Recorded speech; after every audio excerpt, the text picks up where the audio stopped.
नमस्कार, आप देख रहे हैं कोबरा न्यूज महाराजगंज में। आपको बता दूं कि आज से जो है यातायात माह का होगा शुरुआत और हम इसे जो है यातायात माह सन 2022 भी कह सकते हैं। और इसका जो है उद्घाटन जिला अधिकारी सत्येंद्र कुमार झा तथा साथ में पुलिस अधीक्षक डॉक्टर कौस्तुभ ने किया।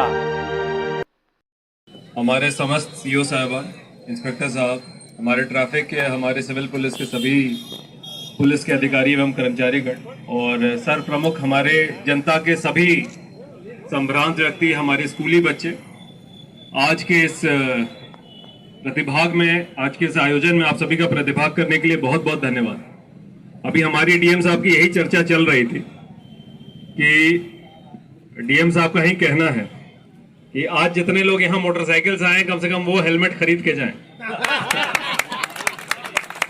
जो लेकर आए। अच्छा, और दूसरा एक बात आपने कही कि पुलिस जो है रोक के उनको हेलमेट खरीदवाए। कई बार जो है ये प्रैक्टिकली सही लगता है, मगर बार बार ये बात आ जाती है कि पुलिस किसी का दुकान चलवा दी, तो उसका भी सॉल्यूशन अभी डीएम साहब ने बैठे बैठे निकाल दिया है कि नगर तिराहे पे एक सेल्फ हेल्प ग्रुप के माध्यम से एक हेलमेट का उचित दाम का दुकान लगा के जबरदस्ती जो है आप उनसे खरीदवाए, ताकि किसी प्रकार की शिकायत भी ना आए। और देखिए, इस पूरे आयोजन को करने का कोई औचित्य अगर नहीं है, अगर हम में कोई बदलाव नहीं होता है। और मैं, हमारे सीओ ट्रैफिक साहब यहाँ पे हैं, सीओ ट्रैफिक साहब और टीआई साहब, आज से लेके अब इसके बाद पूरे जनपद का ठेका छोड़ दीजिए, नगर तिराहे से बिना हेलमेट कोई बाइक पार नहीं है। खाली आप एक जो है एक तिराहा ठीक कर लीजिए, बाकी अपने आप ठीक हो जाए। यहाँ से न तो कोई जबरदस्ती के साइलेंसर लगी गाड़ी निकले, न काली फिल्म लगी गाड़ी निकले, न बिना हेलमेट के कोई बाइक निकले। बस इसी जगह को सुनिश्चित कर दीजिए, बाकी जगह हो जाएगा। और अगले 10 दिनों में आपके माध्यम से, हम सभी के माध्यम से इस चीज को ठीक करने की आवश्यकता है। आप में से देखिए कई सारे स्कूली बच्चे हैं, बेटा कभी खरबूजा फटते हुए देखे हो? खरबूजा या तरबूजा गिराओगे यहाँ से कैसे फटता है, तो जब मोटरसाइकिल से गिरोगे बिना हेलमेट, तो इस बात को याद रखना। बड़ा देखो यार, हम लोगों ने इस बात को बड़े हंसी मजाक में आपको कहा था कि आपको याद रहे, मगर बड़ा दुख लगता है। कभी आप देखिएगा किसी एक्सीडेंट साइट को, 1 मिनट के लिए मन दहल जाता है। यहाँ रहने के पहले यार हमें 11 साल डॉक्टर रह चुके हैं। आप मानिएगा नहीं, मैं 26 से 11 के समय बॉम्बे में था, इस अवस्था में थी, हम खोज रहे थे कि कोई जीवित मिल जाए। ऐसी स्थिति देखिए, तो जो एक्सीडेंट और आपदा होती है वो कैसी दिखती है, जब आप देख लीजिएगा ना तो भूलिएगा नहीं कभी।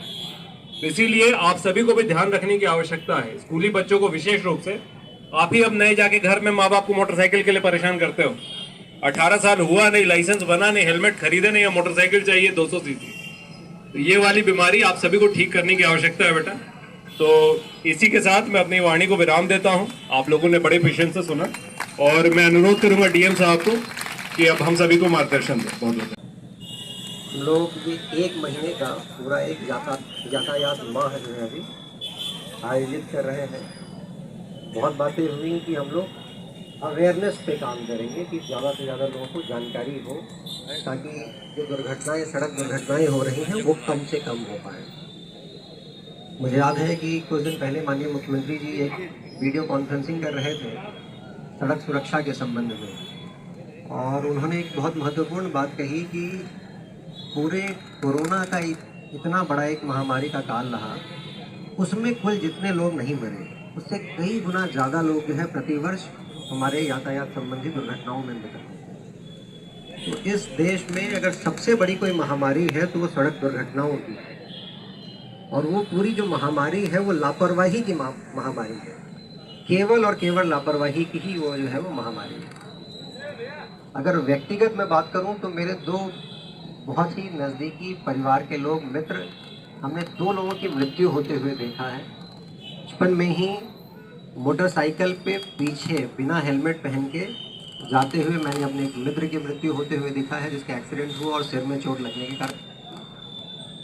और दूसरा, एक सर्विस में आने के बाद, नौकरी के बाद, एक सीनियर अधिकारी हमने हेलमेट बिना सीट बेल्ट लगाए गाड़ी में चलते हुए एक्सीडेंट होने पे उनका डेथ होने देखा है।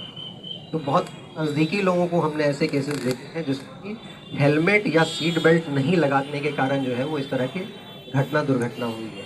और ये दो ऐसी चीज़ें हैं जो बहुत ही आसानी से हम लोग अवॉइड कर सकते हैं, बहुत आसानी से सीट सकते हैं, और हमारे जो हेलमेट की व्यवस्था है वो भी बहुत आसानी से हो सकती है। तो ये दोनों चीज़ें तो यहाँ पे बैठे हुए जितने भी लोग हैं, आप सब लोगों से अनुरोध रहेगा कि कभी भी गाड़ी में बैठे तो बिना सीट बेल्ट के ना बैठें, और कभी भी मोटरसाइकिल पे चलें तो बिना हेलमेट के ना चलें। कई बार ये होता है कि केवल ड्राइवर ही चलाता है हेलमेट पहन के, बाकी पीछे बैठी हुई महिला हैं या बच्चे हैं वो हेलमेट कभी नहीं पहनते। हेलमेट पहन के साथ में जो पीछे बैठे हैं वो लोग भी ज़रूर लेंगे। 2-3 चीज़ें और हैं। यहाँ पे हमारे आरटीओ ऑफिस से पीटीओ साहब आए हुए हैं। ज़रा आप इस पूरे माह इस चीज़ का अभियान चलाइए कि जितने भी अनफिट वाहन हैं, बहुत सारे ऐसे वाहन होंगे जिनके फिटनेस सर्टिफिकेट नहीं होगा, पुराने वाहन होंगे जिनको रोड पे नहीं होना चाहिए, उन सब के लिए भी एक अभियान चलाइए कि उनके विरुद्ध भी जो है कार्रवाई ढंग से हो पाए। हमारे साथी कप्तान साहब ने कहा कि कम से कम इस नगर तिराहे पे सक्सेना चौराहे से एक भी मोटरसाइकिल बिना हेलमेट के ना निकले, एक भी गाड़ी जो है वो बिना सीट बेल्ट पहने हुए आदमी के ना निकले। ये हम लोग को अगर सुनिश्चित करा देंगे तो मुझे लगता है कि इस शहर के जितने गाड़ी चलाने वाले हैं उसकी आधी आबादी तो कवर हो जाएगी। ये बहुत अच्छा रहेगा। हम लोग शुरुआत यहीं से करें, लेकिन अन्य जगहों पे भी इस चीज़ को हम लोगों को देखना है कि इस तरह की बातें जो है इन्फोर्समेंट में आए। लेकिन अंतोगत्वा बात यही है कि क्या हमारी जान की जिम्मेवारी जो है वो पुलिस की है? क्या हमारी जान की जिम्मेवारी हमारी अपनी ही है? तो अगर हमें अपनी जान और अपने परिवार से प्रेम है तो हमें ये कोशिश करनी चाहिए कि जो पुलिस हमें समझा रही है, ना केवल वो समझें बल्कि अपनी ज़िंदगी में उसको पूरी तरीके से हम लोग उतारें। बहुत बातें नहीं कहूँगा, बहुत सारे बच्चे हैं, सब लोग मैं देख रहा हूँ कि बोर भी हो रहे हैं और परेशान भी हो रहे हैं इस गर्मी में, तो इतनी ही बात कहेंगे। लेकिन यही है कि ये जो अभी अभियान चालू हो रहा है 1 महीने का, उसमें आप सब लोग का सहयोग रहे। अभी एसपी साहब बड़े स्तर पे मुझे लगता है इन्फोर्समेंट चालू करने वाले हैं, तो हो सकता है थोड़े हाहाकार की भी स्थिति बनेगी, लेकिन हम लोग उसको हैंडल करेंगे और इस चीज़ को ढंग से इम्प्लीमेंट कराएंगे। कई बारी हमने देखा है कि 1 महीने के अंदर बहुत बड़े चेंजेस आ जाते हैं। अगर मोटरसाइकिल को पकड़ के बंद करना शुरू कर देते हैं लोग तो बहुत बड़े चेंजेस देखने के लिए मिलते हैं। तो एडिशनल साहब हैं और सीओ साहब हैं, मैं आप सब लोगों से अनुरोध करूँगा कि सख्ती इतनी हो जाए कि लोगों को ये 1 महीना आने वाले 1-2 साल तक याद रहे कि ये 1 महीना जो है वो गुजरा था जिसमें कि इस तरह की गतिविधि प्लान की गई थी। बस इतनी बात है। बहुत बहुत धन्यवाद आप सब लोग का। जय हिंद, जय भारत। Thank you. बहुत बहुत धन्यवाद। आप लोग हमारे चैनल को लाइक और सब्सक्राइब करें ताकि हम इसी तरह आपको खबरें दिखाते रहें।